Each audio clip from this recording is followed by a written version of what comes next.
या जुगलबंदी कीर्तनासाठी जो अभंग घेतला तो एकनाथ महाराजांचा आहे आणि भारुळ प्रकरणातील आहे।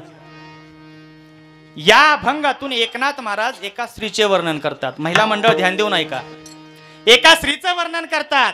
नाथ महाराज म्हणतात, ती स्त्री म्हणते मला वेगळं निघायचं आहे, मला तुमच्या आई बापात राहायचं नाही, वेगळं निघायचं आहे। सांगते तुम्हा वेगळे निघा, वेगळे निघोनी संसार बघा।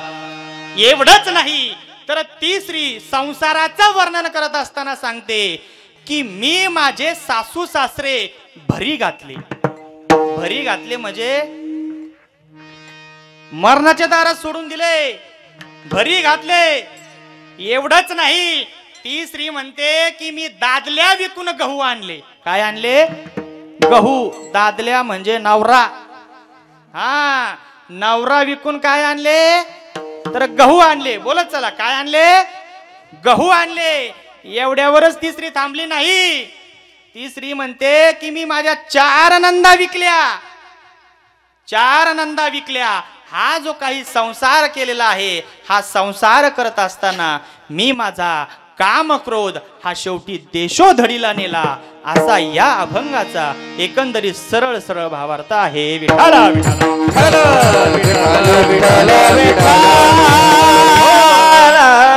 प्रामुख्याने नाथ बाबा या अभंगातून 3 पात्र मांडतात, 3 बाजू मांडतात। मुख्य पात्र आहेत 3। एक आहे पुरुष, दुसरं पात्र आहे त्याची आई, आणि तिसरं जे पात्र आहे ती त्याची पत्नी। एका बाजूला आहे त्याची पत्नी, म्हणजे ते उदाहरणातलं सांगतोय मी। एका बाजूला आहे पत्नी, एका बाजूला आहे आई, आणि मध्येच हा बिचारा त्या घंट्याच्या लोलक सारखा टांगलेला आहे। घंट्याचा लोलक माहिती ना तुम्हाला? त्याला घंट्याचा लोलक म्हणतात। कोणी येतं आणि कोणी येतं आणि वाजून जात। विठाला विठाला विठाला। या माणसाची दुर्दशा कोणालाही पावत नाही। एका बाजूने आई आणि एका बाजूने पत्नी। आता लग्न झालं म्हटल्यानंतर सासू सुनेचं थोडं फार कुजबूज होतीच।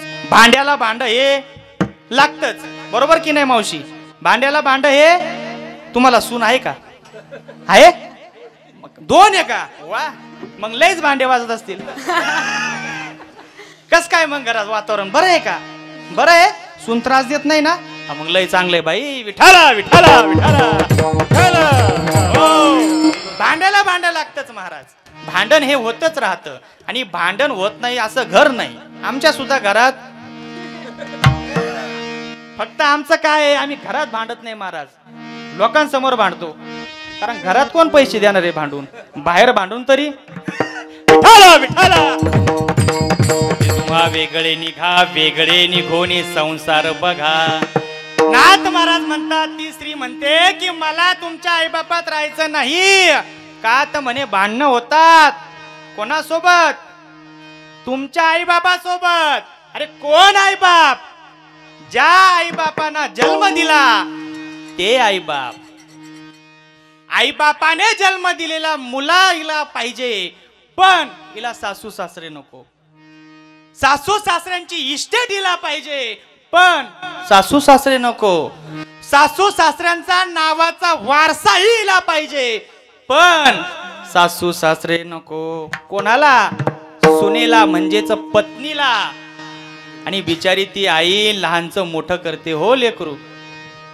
आजपर्यंत संसार थाटून ठेवते, आणि त्या आईला ही पत्नी नको म्हणते। वास्तविक पाहता त्या आईचं मन सुद्धा दुखावलं गेलं नाही पाहिजे। कारण या संपूर्ण जगामध्ये सर्वात महान जर कोण असेल तर ती फक्त आईच आहे महाराज। कोण आहे? आई आहे। संतांनी फार सुंदर उत्तर दिलेलं आहे। सबसे बड़ी है माँ जग में, सबसे बड़ी है माँ, सबसे बड़ी है माँ पगले, सबसे बड़ी है माँ। अहो या संपूर्ण जगामध्ये आईच सर्वात श्रेष्ठ आहे। एक ने पूछा, इस संसार में सबसे बड़ा क्या है? तो बोले, अरे भाई इस संसार में सबसे बड़ा समंदर है, म्हणजे या संपूर्ण जगामध्ये सर्वात मोठा कोण असेल तर तो समुद्र आहे। दूसरे ने कहा भाई अरे समंदर काय का बड़ा, वो तो अगस्ती ऋषि ने एक घूंट से निकाला, तो कौन बड़ा, कौन बड़ा? अरे भाई अगस्ती ऋषि बड़ा, बोलत चला कौन बड़ा? अगस्ती बड़ा। अरे भाई अगस्ती ऋषि भी काय का बड़ा, वो तो इस आकाश गंगा में एक जुगनू की तरह खड़ा, तो कौन बड़ा? आकाश बड़ा। अरे भाई आकाश भी काय का बड़ा, वो तो वामन भगवान ने एक पैर से बेढ़ा, तो कौन बड़ा? वामन भगवान बड़ा। कौन बड़ा? वामन भगवान बड़ा। अरे भाई वामन भगवान भी काय का बड़ा, वो तो अपने भक्तों के हृदय में सदैव खड़ा, तो कौन बड़ा? भक्त बड़े। अरे भाई अरे भक्त भी काय के बड़े, वो तो अपनी माँ के गोद में 9 महीने 9 दिन तक दड़े, तो कौन बड़ी? सबसे बड़ी है माँ जग में, सबसे बड़ी है माँ। सर्वात मोठी जर कोण असेल महाराज या जगात तर ती फक्त आई आहे।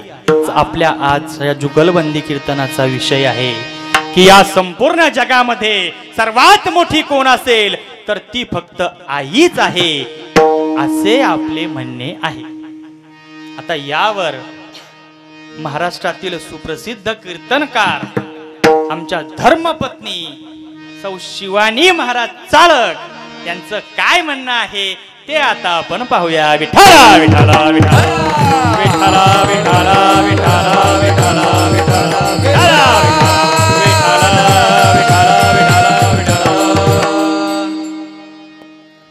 रामकृष्ण हरी। सर्वांनी रामकृष्ण हरी म्हणा।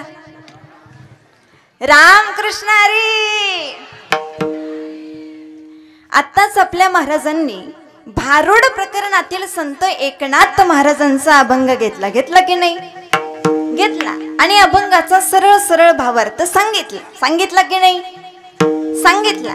त्या अगोदर महाराजांनी प्रस्तावना मांडली आणि प्रस्तावनेमध्ये महाराजांनी सर्वांची नावं घेतली। गायक, वादक, टाळकरी, विणेकरी, साऊंड सिस्टीम वाले, कार्यकर्ते, कॅमेरावाले, सर्वांची नावं घेतली। सर्वांना उत्तम म्हणाले, सर्वांना छान म्हणाले, सर्वांचं कौतुक केलं। पण मला सांगा या महाराजांनी माझं नाव घेतलं का? घेतलं का? नाही। मग या महाराज अहो एकदाच नाव घेतलं तर अजून सोबत आहे म्हणता खरंय।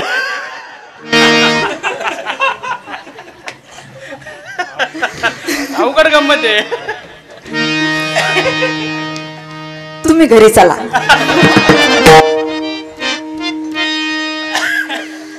आता मला सांगा या महाराजांनी जर माझं नाव घेतलं असतं तर यांच्या तोंडाला काय विंचू चावला असता का? पण नाही, हे असंच असतं। 2 जावांचं, 2 भावांचं, 2 रावांचं, 2 बुवांचं, 2 देवांचं आणि 2 नवरा बायकोचं कधी जमत नाही। तुम्ही म्हणा, आपण नाही म्हणणार रे बाबा। विठ्ठला विठ्ठला विठ्ठला विठ्ठला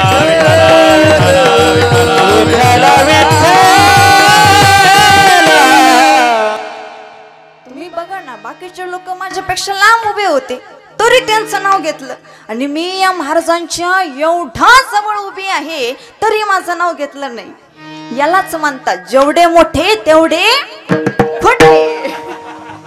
विठ्ठला विठ्ठला विठ्ठला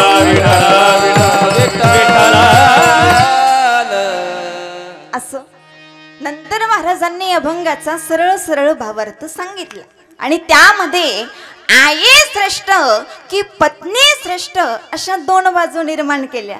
आणि त्यामध्ये आई श्रेष्ठ आहे म्हणजे पत्नी श्रेष्ठ नाही असे या महाराजांनी सांगितले. आणि आई श्रेष्ठ आहे असे महाराजांनी पटवून दिले. आईच श्रेष्ठ आहे असे महाराजांनी सांगितले. पण आपले म्हणणे आहे, आपले बर का, आपले आपले पार्टी पार्टी, आपले म्हणणे आहे की पत्नीच श्रेष्ठ आहे. कोण श्रेष्ठ आहे?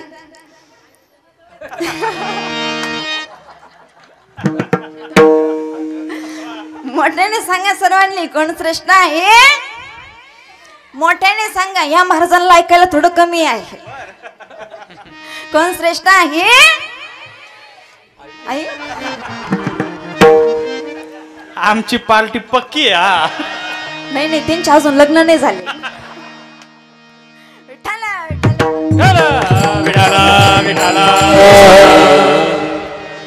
मी एक सावित्रीची कथा सांगते, ध्यान देऊ नाही का? तुम्ही ऐकताय ना? पण तुमचं लक्ष आहे ना? पण नाही तर काही काही माणसं बसलेली असतात कीर्तनात आणि लक्ष असतं कुलपावर. एकदा एक मावशी कीर्तनात माझ्या समोर बसल्या आणि बसल्या बसल्या सारख्या झटके मारायच्या, सारख्या झटके मारायच्या. मी म्हटलं, मावशी शेळी बांधायची विसरली का? मावशी म्हणाल्या, नाही नाही महाराज, शेळी बांधली. म्हटलं, मग बकरू बांधायचं विसरलं का? मावशी म्हणाल्या, नाही नाही महाराज, बकरू बांधलं. म्हटलं, मग कुलूप लावायचं विसरलं का? मावशी म्हणाल्या, अहो महाराज, शेळी बांधली, बकरू बांधलं, कुलूप लावलं, कुलूपाला झटका पण मारला. पण म्हटलं, पण काय झालं? पण अगोदर कडी लावली का अगोदर कुलूप लावली हेच माझ्या ध्यानात येईना. म्हटलं, मावशी, अगोदर जर कडी लावलेली असेल तर ठीक, पण अगोदर कुलूप लावून नंतर जर कडी लावलेली असेल तर राम राम राम राम राम राम राम राम. आओ मावशी भर कीर्तनातून उठल्या ना घरी जायला, पाठीमाग सुनबाई बसलेली होती. सुनबाई म्हणाले, आता बाई कुलूप बरोबर लावलेली आहे, बसा खाली. तेव्हा कुठं मावशी स्थिर झाल्या. त्या मावशीचं लक्ष कुलपावर होतं. तसं तुमचं लक्ष आहे ना कुठं कुलपावर? विठाला विठाला विठाला विठाला विठाला विठाला विठाला.